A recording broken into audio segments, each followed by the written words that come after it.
আমাদের আগামী জাতীয় সংসদ নির্বাচন যাতে সুষ্ঠু গ্রহণযোগ্য একটি ইতিহাসের সবচাইতে সুন্দর একটি নির্বাচন হয় সেজন্য আমরা আমাদের নেতাকর্মীরা ঐক্যবদ্ধ আছেন, কাজ করছেন মাঠে।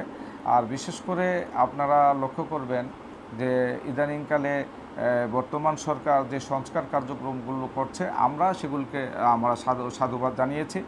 আমরা চাই নির্বাচনে যেন কালো টাকার ছড়াছড়ি না হয়, নির্বাচনে যেন প্রকৃত যারা ভালো মানুষ যাদের নির্বাচিত হয়ে আসতে পারে, সেখানে টাকার কাছে বা কোনো রকমের আগে যে নির্বাচনগুলো আমরা দেখেছেন যে 2014 সালে, 2018 সালে, 24 সালে যে নির্বাচনগুলি প্রহসনী নির্বাচনগুলি হয়েছিল সেই ধরনের নির্বাচন যেন না হয়। আমরা চাই একটি গ্রহণযোগ্য সুন্দর নির্বাচন হোক।